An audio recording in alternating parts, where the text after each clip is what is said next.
Hello दोस्तों, आप सभी लोगों का बीके सुपर एकेडमी में स्वागत है। जैसा कि जान रहे हैं कि हम पिछले दिनों आपको कुछ टॉपिक के बारे में पढ़ाए थे, तो आज उसी प्रकार हम एक टॉपिक लेके आए हैं हिस्ट्री का। हिस्ट्री पढ़ने से पहले हमको जानना होगा कि उसका जो ईयर होता है, हम अगर अलग अलग शताब्दियों के बारे में जान लें कि किस शताब्दी में कौन सी घटनाएं हुई हैं, उसके बाद अगर इतिहास के बारे में हम आगे पढ़ें तो ज़्यादा बेटर होता है।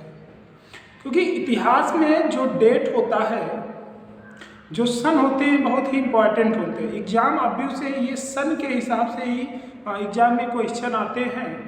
तो अगर हमको हिस्ट्री पढ़ना है तो उससे पहले ये जानना जरूरी है कि ये जो शताब्दी होते हैं, किस शताब्दी के बीच से किस शताब्दी के बीच में कौन सी घटनाएं हुई हैं, ठीक है।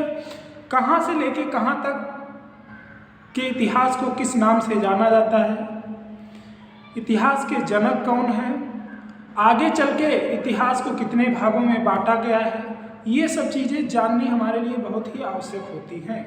उसके बाद जब हम इतिहास के बारे में पढ़ते हैं तो चीज़ें ज़्यादा अच्छे से समझ में आती है। तो आइए हम एक टॉपिक लेके आए हैं जिसका नाम है इतिहास को कितने भागों में बांटा गया है। क्या पढ़ रहे हैं हम? इतिहास को कितने भागों में बांटा गया है। और हम जनरली जो इतिहास पढ़ते हैं उसे कहते हैं भारतीय इतिहास। कौन सा इतिहास कहते हैं? भारतीय इतिहास कहते हैं। हम भारतीय इतिहास के बारे में पढ़ते हैं। तो आइए देखते हैं, मेरा जो टॉपिक है हिस्ट्री है, इतिहास है। सर्वप्रथम इतिहास की जो परिभाषा है, इतिहास की परिभाषा ये है कि प्रामाणिक सूत्रों के आधार पर, ठीक है, अतीत के ज्ञान को ही हम क्या कहते हैं? इतिहास कहते हैं। प्रामाणिक सूत्रों के आधार पे अतीत से प्राप्त ज्ञान को ही क्या कहते हैं? हम इतिहास कहते हैं, ठीक है। और प्रामाणिक सूत्र क्या क्या होते हैं? तो प्रामाणिक सूत्र की बात करें तो स्थापत्य कला, साहित्य शोध और सिक्के। स्थापत्य कला मतलब कि जो शिलालेख वगैरह मिले हैं उस पर क्या चीज़ें लिखी गई है उसे हम कहते हैं स्थापत्य कला। साहित्य शोध मतलब कि साहित्य, जो कि तमाम प्रकार के जो हमारे पुस्तकें हैं, बुकें हैं, उनके द्वारा जो चीज़ें हमें प्राप्त हुई, जो जानकारी हमें प्राप्त हुई है उसे कहते हैं साहित्यिक शोध। कॉइन्स अर्थात सिक्के, सिक्के के ऊपर जो पुरानी चीज़ें लिखी हुई थी वो किस सन की थी, क्या थी, ये कहाँ से? सिक्कों के द्वारा। तो वही कहा गया कि प्रमाणिक स्रोत क्या है? तो प्रमाणिक स्रोत है स्थापत्य कला, साहित्य स्रोत और सिक्के। इन सभी के आधार पर, ठीक, अतीत का जो हमें ज्ञान प्राप्त होता है उसे ही हम इतिहास कहते हैं। प्रमाणिक सूत्रों के आधार पर स्थापत्य कला, साहित्य स्रोत और सिक्कों के द्वारा प्राप्त अतीत के ज्ञान को क्या कहते हैं? इतिहास कहते हैं। इतिहास के जनक कौन है? तो इतिहास के जनक जो माने जाते हैं हेरोडोटस है। हेरोडोटस की बात करें तो ये विश्व के इतिहास के जनक माने जाते हैं, ठीक है। पूरे इतिहास के जनक कौन माने जाते हैं? हेरोडोटस माने जाते हैं। लेकिन अगर हम भारतीय इतिहास की बात करें तो भारतीय इतिहास के जनक मेगास्थनीज को माना जाता है। मेगास्थनीज की एक पुस्तिका है जिसका नाम है इंडिका। बहुत ही इंपॉर्टेंट पुस्तिका है इंडिका। क्या है? इंडिका। मेगास्थनीज की एक बुक है जिसका नाम है इंडिका, ठीक है। तो ये जानना जरूरी है, इंडिका इनकी बुक है। किसकी बुक है? मेगास्थनीज की क्या है? बुक है, पुस्तक है, ठीक है। भारतीय इतिहास का जनक माना जाता है मेगास्थनीज को, जबकि इतिहास का जनक जो है हेरोडोटस को माना जाता है। आगे आइए, अब जो भारतीय इतिहास है इसको 3 भागों में बांटा गया है, लेकिन हम बात करें तो इसे 4 भागों में हम मान सकते हैं, ठीक। और वो चौथा भाग कौन सा होगा? तो आज़ादी के बाद का इतिहास। कौन सा इतिहास? आज़ादी के बाद का इतिहास। बाद का इतिहास मान सकते हैं, ठीक है। अगर हम अलग नाम दें तो 15 अगस्त 1947, 15 अगस्त 1947 के बाद के इतिहास का तो कोई डाटा हमारा इस हिस्ट्री में है नहीं, तो उसे हम क्या मान सकते हैं, उसे जो हम मान सकते हैं उसे कह सकते हैं आज़ादी के बाद का इतिहास। ठीक है, तो वास्तविक में इतिहास को 3 भागों में बांटा गया है। कौन कौन से, और इतिहास को किस आधार पे बांटा गया है, तो इतिहास को लिपि के आधार पर बांटा गया है। किस आधार पर? लिपि के आधार पर इतिहास को बांटा गया है। ठीक है, लिपि के आधार पर इतिहास को 3 भागों में बांटा गया है। एक भाग की बात करें तो है प्रागैतिहासिक काल, उसके बाद आता है आदि ऐतिहासिक काल, ठीक, और उसके बाद जो आता है उसका नाम है ऐतिहासिक काल। ठीक, तो इतिहास को 3 भागों में बांटा गया है और उसके काल क्रम अलग अलग दिए गए हैं। इतिहास को 3 भागों में बांटा गया है और उसके काल क्रम अलग अलग दिए गए हैं। प्रागैतिहासिक काल की बात करें तो अज्ञात से लेकर 2500 ईसा पूर्व, अज्ञात से लेकर 2500 ईसा पूर्व तक के काल को प्रागैतिहासिक काल कहते हैं। 2500 BC इसे बिफोर कॉमन एरा कहते हैं। ये चीजें आइए हम समझ लेते हैं पहले कि बिफोर कॉमन एरा क्या होता है और एडी क्या होता है, एनो डोमिनी क्या होता है। उसके बाद इन चीजों को हम पढ़ते हैं, ज्यादा समझ में आएगा। बात करें तो ये लिखा हुआ है हमारा ईसा मसीह का जन्म कब हुआ है, तो ईसा मसीह के जन्म की बात करें, ठीक है, तो ईसा मसीह का जन्म हमारा हुआ जब, तो वहीं से हमने कालक्रम का निर्माण किया। ईसा मसीह का जब जन्म हुआ तो वहीं से कालक्रम का ये निर्माण माना जाता है। ईसा मसीह के जन्म को एक एडी माना जाता है। एडी मतलब होता है एनो डोमिनी। क्या होता है? एनो डोमिनी। जब ईसा मसीह का जन्म हुआ तो उसे हम क्या मानते हैं? एक एडी मानते हैं और उसी को एक बीसी भी मानते हैं, सॉरी एक बीसीई भी मानते हैं, इसी को एक बीसीई भी मानते हैं। क्या मानते हैं? बीसीई भी इसी को मानते हैं। ईसा मसीह के जन्म को एक एडी माना गया।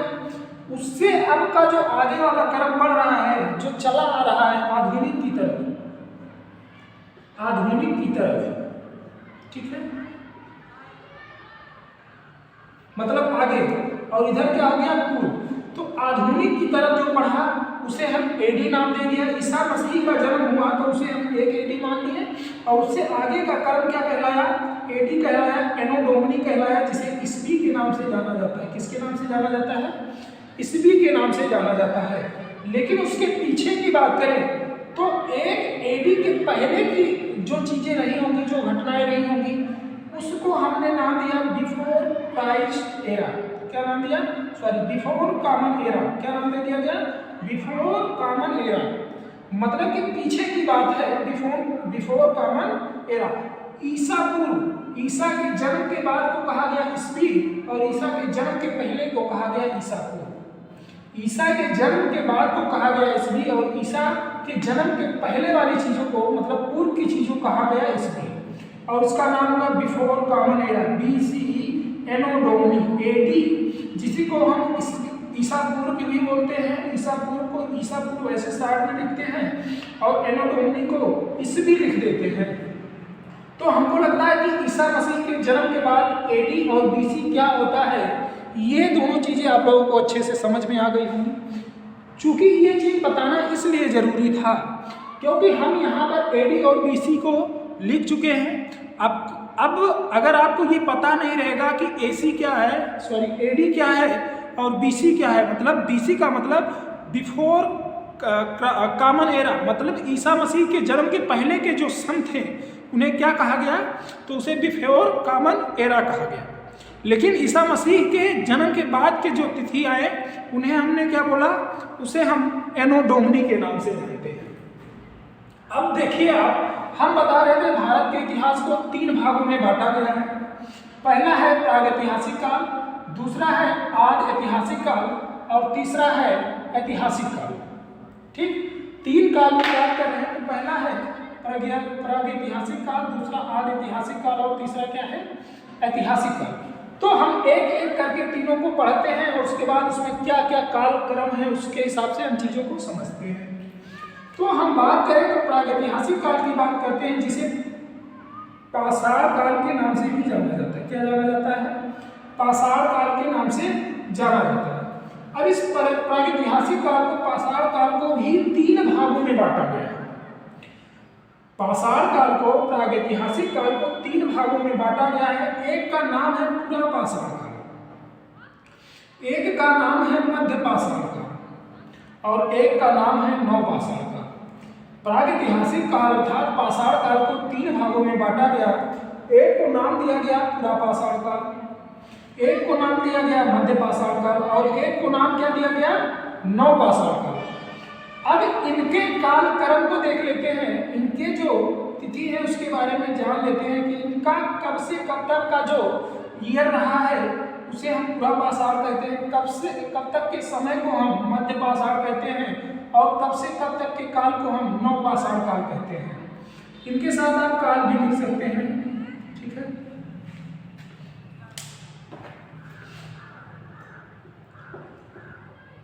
ऐड कर लीजिएगा पाषाण काल, ठीक, और इसे मध्य पाषाण काल और इसे नवपाषाण काल के नाम से जानते हैं, ठीक है। तो हम बता रहे हैं आपको कि पूरा पाषाण काल की बात करें तो इसे अज्ञात से, जिन चीजों के बारे में हमें जानकारी नहीं है उस सन से लेकर 800 ईसा पूर्व की चीजें जो हैं उन्हें हम पूरा पाषाण काल के रखते हैं और उन्हें पूरा पाषाण काल के नाम से जानते हैं। 800 ईसा पूर्व से 800 बिफोर कॉमन एरा से 400 बिफोर कॉमन एरा, ईसा पूर्व को ही बिफोर कॉमन एरा कहते हैं। तो 8000 से 4000 बिफोर कॉमन एरा को हम किस नाम से जानते हैं, मध्य पाषाण काल के नाम से जानते हैं। जबकि पूरा पाषाण काल की बात करें तो अज्ञात से लेकर 8000 ईसा पूर्व, 8000 BCE अर्थात बिफोर कॉमन एरा पूर्व की चीजों को हम पूरा पाषाण और 8000 से लेकर 4000 के बीच की जो समय है उनको हम क्या कहते हैं, मध्य पाषाण काल। चूंकि इधर का समय भी 1 2 3 के हिसाब से बढ़ता जाएगा तो डेट तो फिर घटता आएगा। तो ये 8000 ईसा पूर्व से, मतलब अज्ञात से 8000 ईसा पूर्व, उसके बाद 8000 ईसा पूर्व से 4000 ईसा पूर्व की चीजों को मध्य पाषाण काल कहा गया। 4000 ईसा पूर्व से 2500 ईसा पूर्व को नवपाषाण काल के नाम से जाना गया। 4000 ईसा पूर्व से 2500 ईसा पूर्व को नवपाषाण काल के नाम से जाना गया, जिसे हम बिफोर कॉमन एरा के नाम से जानते हैं। 4000 से 2500 के बीच को हम बिफोर कॉमन एरा के नाम से जानते हैं। अब हम बात करते हैं जो हमारा आदि ऐतिहासिक काल है ये कब से कब तक है, इसका कालक्रम कब से कब तक है और आदि ऐतिहासिक काल को कितने भागों में बांटा गया है। हम बात करेंगे अब आदि ऐतिहासिक काल को कितने भागों में बांटा गया है। तो आइए देखते हैं, आदि ऐतिहासिक काल की बात करें तो आदि ऐतिहासिक काल को 2 भागों में बांटा गया है। आदि ऐतिहासिक काल को 2 भागों में बांटा गया है। पहले भाग को हम सिंधु घाटी सभ्यता के नाम से जानते हैं और दूसरे भाग को हम वैदिक सभ्यता के नाम से जानते हैं। सिंधु घाटी सभ्यता और वैदिक सभ्यता ये 2 इसको 2 भागों में बांटा गया आदि ऐतिहासिक काल को, ठीक है। किस काल को, आदि ऐतिहासिक काल को। आदि ऐतिहासिक काल को 2 भागों में बांटा गया, सिंधु घाटी सभ्यता और वैदिक सभ्यता। सिंधु घाटी सभ्यता के कालक्रम की बात करें तो सिंधु घाटी सभ्यता कहां से कहां तक चली, 2500 BCE से 1500 BCE, मतलब कि 2500 ईसा पूर्व से 1500 ईसा पूर्व का जो समय है वो सिंधु घाटी सभ्यता का था और 1500 से लेके 600 के बीच का जो समय है वो वैदिक सभ्यता का काल था। मतलब कि 2500 से लेके 600 के बीच की जो घटनाएं हुई उन्हें आदि ऐतिहासिक काल के नाम से जानते हैं। 2500 से लेके 600 BCE के बीच की जो घटनाएं आएंगी वो आदि ऐतिहासिक काल के अंतर्गत आएंगी। लेकिन अज्ञात से लेके 2500 के बीच की 2500 BCE के बीच की जो घटनाएं होंगी वो प्रागैतिहासिक काल के बीच की होंगी।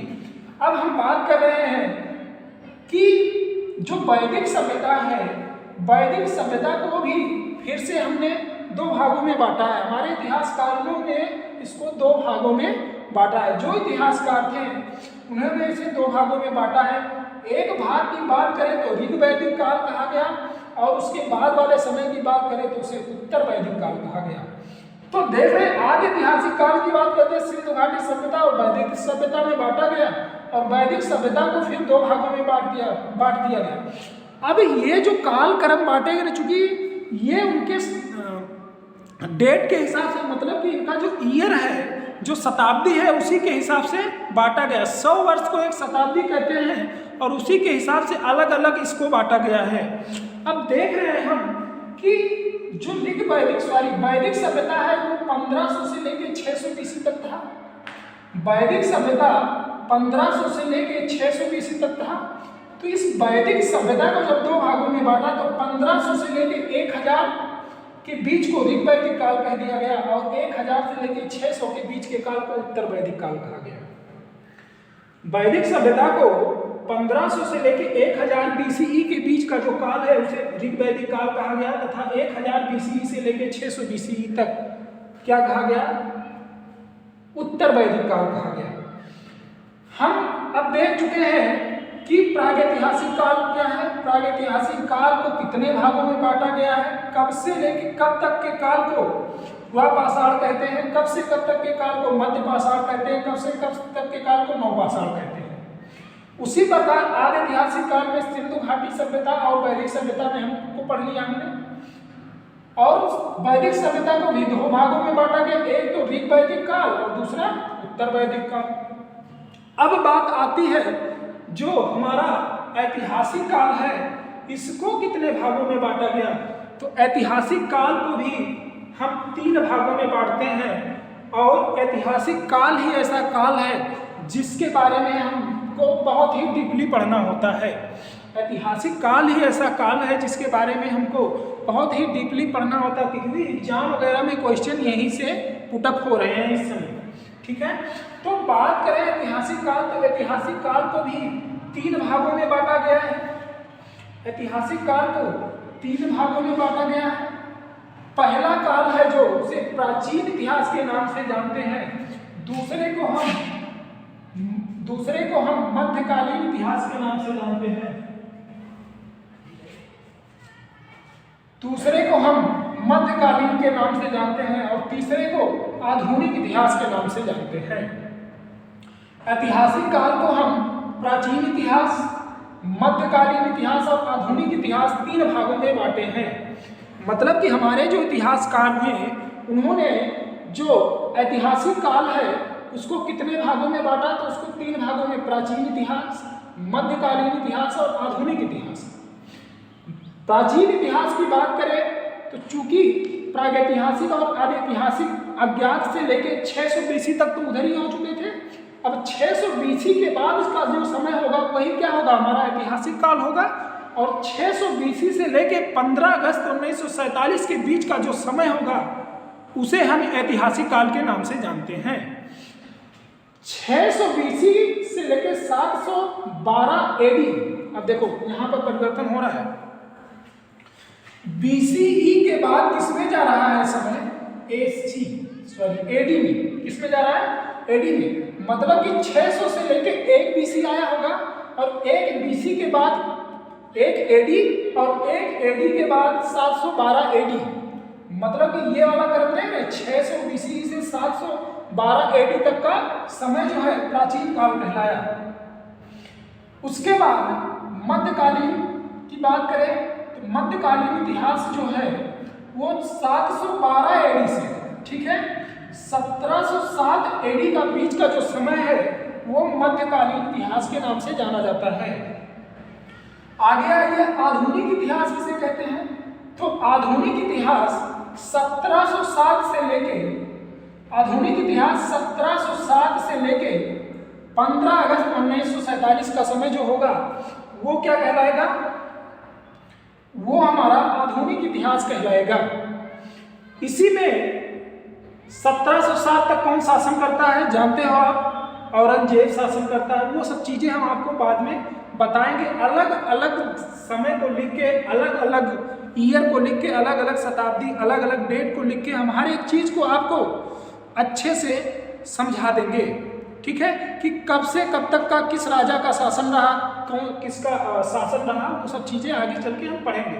अभी हमको एक व्यू बनाना है, अपने दिमाग में एक व्यू बना लेना है कि इतिहास को अगर पढ़ना है तो क्या क्या चीज़ें हमको पढ़नी है और क्या चीज़ें छोड़नी है, कौन सी चीज़ें इंपॉर्टेंट है, ये जानना जरूरी है। उसी के हिसाब से अगर ये रेंज वाली चीज़ें हमें पते हो जाएंगी, परिसर वाली चीज़ें हमें पता हो जाएंगी, तो उसी हिसाब से हम इतिहास को पढ़ेंगे। ठीक है, और पढ़ेंगे तो चीज़ें हमको अच्छे से याद रहेंगी, वरना ऐसे कुछ भी रैंडमली पढ़ते रहेंगे तो कोई भी चीज़ हमको सही से समझ में नहीं आएगी कि कौन सा राजा कब हुआ और कौन सा शासक कब हुआ, कुछ भी समझ में नहीं आएगा। अगर ये चीज़ें हमको समझना है तो हमको अच्छे से ये जानना होगा कि इसका जो रेंज वाला समय है, जो परिसर वाला समय, ये कब से कब तक का कौन शासन किया, कौन सा साम्राज्य रहा। ठीक है, मध्यकालीन की बात कर चुके, आधुनिक काल की बात कर चुके, तो आधुनिक इतिहास की बात करें 1707 से लेके 15 अगस्त 1947 का समय आधुनिक इतिहास रहा। और यही 15 अगस्त 1947 के बाद, जिसको मैं ब्रजेश कुमार पटेल अलग इतिहास का नाम दे रहा हूँ, जिसका नाम है आज़ादी के बाद का इतिहास। भैया यहाँ से भी क्वेश्चन पूछे जाते हैं, जो हमारे प्रधानमंत्री हुए, जो हमारे राष्ट्रपति हुए, संविधान संशोधन हुआ, यह सब चीज़ें जो बार बार हुई हैं वो आज़ादी के बाद की इतिहास कहलाई है। आज़ादी के बाद भी युद्ध हुए, नेपाल से युद्ध हुए, पाकिस्तान से युद्ध हुए, बांग्लादेश के लिए युद्ध हुआ था पाकिस्तान से। ये सब चीज़ें किसमें आएंगी? यही सब चीज़ें आधुनिक भारत के इतिहास में ना आके हम आज़ादी के बाद का इतिहास मानते हैं उसे। चूँकि हमारा जो आधुनिक इतिहास था वो 1707 से लेके 15 अगस्त 1947 तक ही था ना। उसके बाद 1948 आया, 1949 आया, 1950 आया, आज 2022 चल रहा है। इसमें जो घटनाएं हुई हैं वो चीजें हम आज़ादी के बाद के इतिहास में पढ़ेंगे। ठीक, जिसको इतिहासकारों ने नाम नहीं दिया है। ठीक है, आइए हम देखते हैं अब प्राचीन इतिहास के बारे में पढ़ते हैं, उसके बाद फिर मध्यकालीन, उसके बाद आधुनिक इतिहास के बारे में। तो प्राचीन इतिहास को भी कई भागों में बांटा गया है। अब इसमें भाग नहीं बांटेंगे, अब इसमें हम साम्राज्य की बात करेंगे। कौन से राजा का शासक कब तक रहा, मतलब कौन सा साम्राज्य कितना दिन शासन किया, उसके बाद वो साम्राज्य खत्म हुआ, उसके बाद फिर अगला साम्राज्य आया। इस प्रकार जैसे कोई राजा हुआ, अपना एक साम्राज्य बनाया, कुछ दिन शासन किया, 100, 200, 300, 400 वर्ष, उसके बाद कोई अगला शासक आया। तो आइए देखते हैं प्राचीन इतिहास को। सर्वप्रथम हम मानते हैं महाजनपद काल की बात करते हैं। क्या है महाजनपद काल? तो महाजनपद काल जब उत्तर वैदिक काल खत्म होता है, जब उत्तर वैदिक काल का समय खत्म होता है तो जो समय आता है वो महाजनपद काल का समय आता है।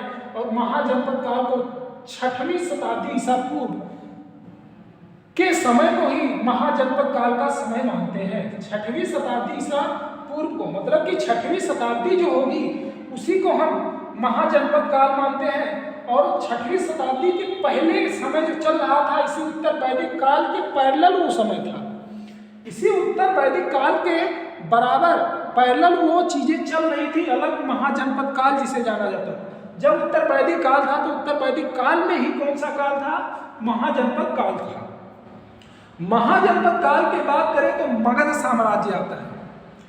मगध साम्राज्य की बात करें तो इसे 600 BCE से लेके 322 BC तक, 600 BC से लेके, देखिए समय घट रहा है, 322 BC तक, मतलब कि 600 बिफोर कॉमन एरा से लेके 322 बिफोर कॉमन एरा तक जो का समय है वो किसका है? मगध साम्राज्य का है। मगध साम्राज्य की बात करें तो आता है मौर्य साम्राज्य, जहां पर चंद्रगुप्त मौर्य वगैरह शासक हुआ करते थे, उनका समय की बात करते हैं। मगध की बात करें तो यहाँ सब घनानंद वगैरह शासन किया करते थे। ठीक, उसके बाद हमारा आ गया मौर्य साम्राज्य। तो मौर्य साम्राज्य 322 बीसी से लेके 184 बीसी का समय जो कहलाता है वो मौर्य साम्राज्य कहलाता है। मौर्योत्तर काल मतलब कि चंद्रगुप्त मौर्य के बाद का जो समय आया वो कौन सा समय कहलाया, तो वो जो है मौर्योत्तर काल कहलाया। मगध में कौन शासन किया करता था, तो घनानंद थे, ठीक, महापद्मनंद थे, ये सब किसमें थे, मगध में। मौर्य साम्राज्य में चंद्रगुप्त मौर्य, ठीक, तो ये किसमें थे, तो ये मौर्य साम्राज्य में थे। मौर्योत्तर काल की बात करें तो मौर्योत्तर काल जो है चंद्रगुप्त के बाद का समय जो है मौर्योत्तर काल है, और वो मौर्योत्तर काल को 184 बीसी से लेके 313 एडी तक, देखिए 184 बिफोर कॉमन एरा से लेके 313 एनो डोमनी तक का जो समय है वो मौर्योत्तर काल कहलाता है। उसके बाद आ जाते हैं हम गुप्त साम्राज्य पे। तो गुप्त साम्राज्य के समय की बात करें तो गुप्त साम्राज्य 319 एडी से कितना 550 एडी तक के जो समय है उसे गुप्त साम्राज्य के नाम से जानते हैं। ये 319 एनो डोमनी से लेके 550 एनो डोमनी के बीच किसका शासन रहा, तो ये गुप्त साम्राज्य का शासन रहा, जिसमें चंद्रगुप्त, समुद्रगुप्त और तमाम प्रकार के राजा थे, ठीक, कुमारगुप्त, तो ये सभी किसमें थे, तो ये गुप्त साम्राज्य में थे। 319 एडी से लेके 550 एडी तक। अब हम बात करते हैं हर्षवर्धन काल आता है। गुप्त साम्राज्य जब खत्म होता है उसके 56 लगभग साल बाद कौन सा समय आता है, तो समय आता है एनो डोमनी, 606 एडी का समय आता है। 606 से लेके 647 एडी तक, ईस्वी जिसे बोलते हैं। हर्षवर्धन का काल होता है 606 से लेके 647 ईस्वी तक का जो काल होता है वो हर्षवर्धन का काल होता है। कौन शासक हुआ करता था, हर्षवर्धन, और उसने अपनी राज्य को स्थापित किया था, फिर उसके वंशज उसमें शासन करते हैं। तो उसे इसी हर्षवर्धन के समय एक चीनी यात्री हेंगसांग था जो भारत आया था, वो सब चीजें आगे हम पढ़ेंगे। मध्यकालीन भारत की बात करें तो मध्यकालीन जो भारत है वो 712 से लेकर 1707 है। अब यहाँ देख लिए आप लोग 647 के बाद ये साम्राज्य सब इसके हर्षवर्धन के खत्म हो जाते हैं, उसके बाद कुछ वर्ष बाद आता है 712। अब यही 712 है जहाँ पर सर्वप्रथम मुस्लिम आक्रमण होता है भारत में। मोहम्मद बिन कासिम कब आक्रमण करता है, 712 ईस्वी में भारत पर आक्रमण करता है। तब से लेके अब तक 1707 जब तक औरंगजेब शासन करता है उसके बीच के काल को मध्यकालीन भारत के नाम से जाना जाता है। अब मध्यकालीन भारत की बात करें तो मध्यकालीन भारत को भी दो भागों में बांटा गया है। एक को पूर्व मध्यकालीन भारत और एक को उत्तर मध्यकालीन भारत। पूर्व मध्यकालीन भारत 800 ईस्वी से 1200 ईस्वी, देखो 712 है, 712 के बाद सन आएगा 800, तो उसे हम 800 ईस्वी से लेके 1200 ईस्वी के बीच की, मतलब शताब्दी के बीच का जो समय होगा, 8वीं शताब्दी से लेकर 12वीं शताब्दी के बीच का जो समय होगा उसे पूर्व मध्यकालीन भारत के नाम से जानेंगे। और 12वीं शताब्दी से लेकर 18वीं शताब्दी तक, 12वीं शताब्दी से लेकर 18वीं शताब्दी के बीच के समय को उत्तर मध्यकालीन भारत के नाम से जानेंगे।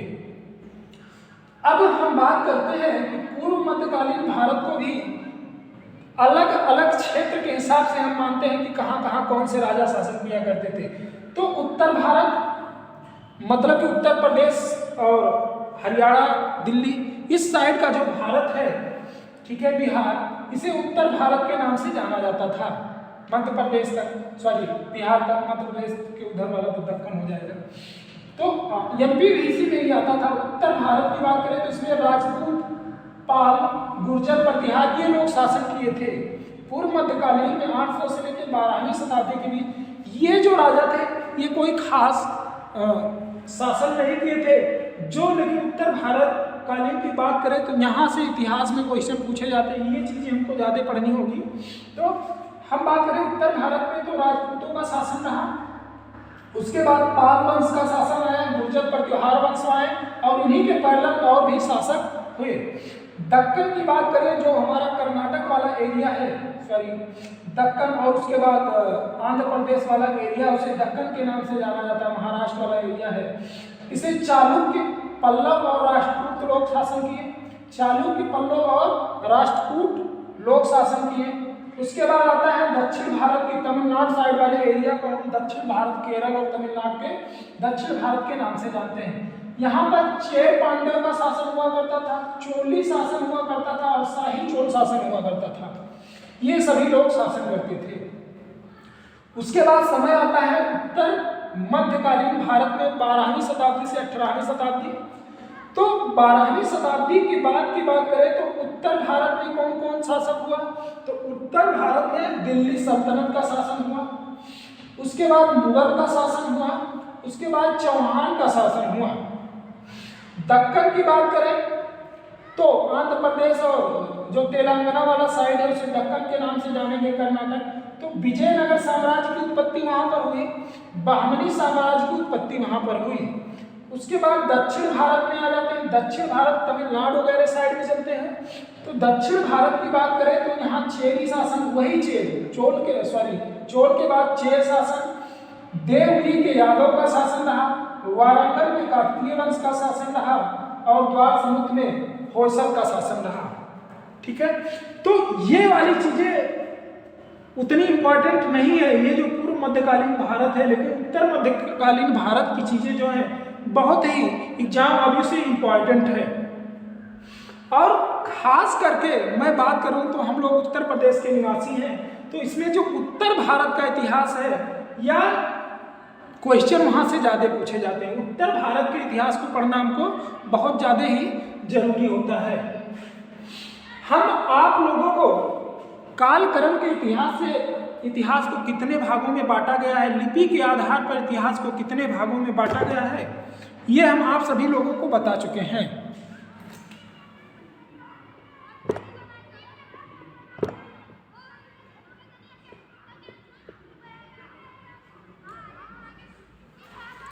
आप सभी लोगों को हम बता चुके हैं। हम बात कर रहे हैं तो इसको एक बार फिर से रिकॉल कर लेते हैं, क्योंकि रिकॉल कर लेंगे तो चीज़ें हमको अच्छे से याद रहेंगी, अगर रिकॉल नहीं करेंगे तो चीज़ें भूल जाएंगी। तो आइए, हमने बताया कि इतिहास की बात कर रहे थे। इतिहास का परिभाषा क्या होता है? तो इतिहास का परिभाषा वही होता है कि प्रामाणिक सूत्रों के आधार पर प्राप्त अतीत के ज्ञान को इतिहास के नाम से जानते हैं। इतिहास का जनक कौन है? तो हेरोडोटस है। भारतीय इतिहास का जनक कौन है? तो मेगास्थनीज है। मेगास्थनीज की एक प्रसिद्ध पुस्तक है जिसका नाम इंडिका है। प्राचीन इतिहास की बात करें तो प्राचीन इतिहास को 3 भागों में बांटा गया है। 3 भाग कौन कौन से हैं? तो प्रागैतिहासिक काल, जिसे हम पाषाण काल के नाम से जानते हैं, आदि ऐतिहासिक काल, उसके बाद ऐतिहासिक काल। लेकिन मैं अपने हिसाब से अगर बात करूं तो इतिहास को 4 भागों में बांट देना चाहिए, और वो चौथे भाग का नाम दे देना चाहिए आज़ादी के बाद का इतिहास, जो कि हमने लिख दिया 15 अगस्त 1947 के बाद का जो आज तक का इतिहास है उसे आज़ादी का बाद का इतिहास मानता हूँ।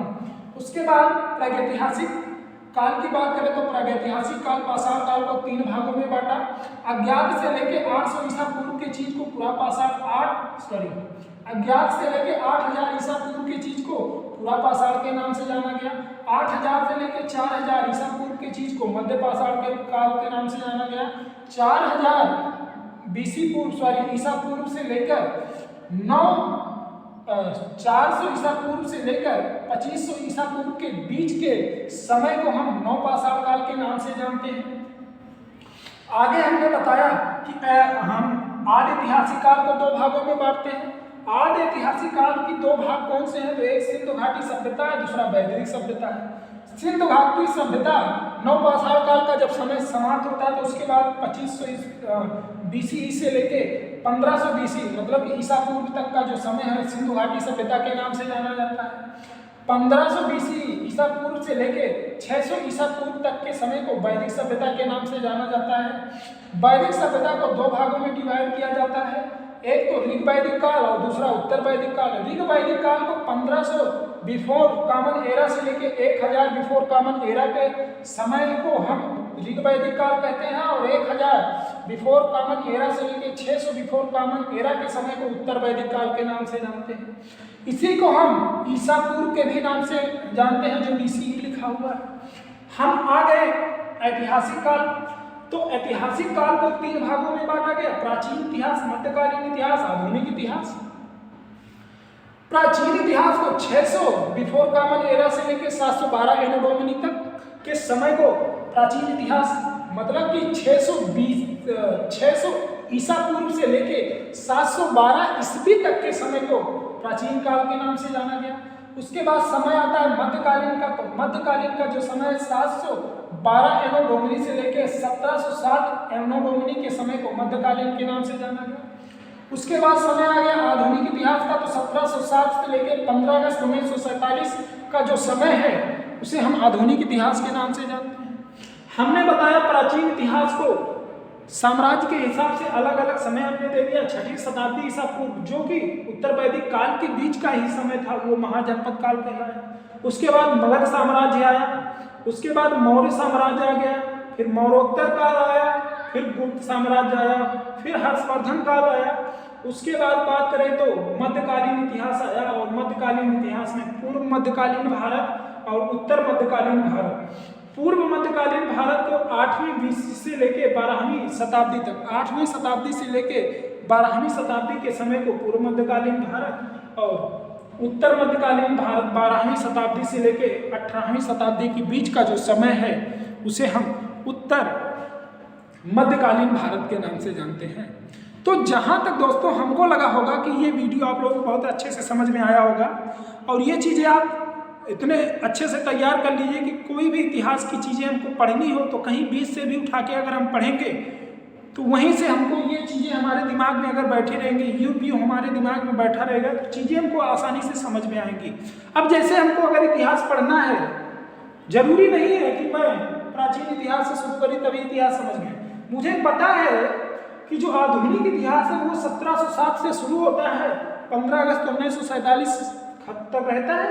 तो हम 1707 से उठा के बुक को पढ़ेंगे, चीज़ें समझ में आएंगी। मध्यकालीन पढ़ना है तो मध्यकालीन अगर पढ़ना है तो हमको 712 से शुरू करेंगे, और 1707 के बीच का समय जो होगा वो उसको पढ़ेंगे। तो ये चीज़ें आपको पढ़ने के लिए, ये जो हमने व्यू आपके दिमाग में बैठा दिया है, ये चीज़ें आपको इतिहास कहीं से भी शुरू करोगे तो समझ में आएगा।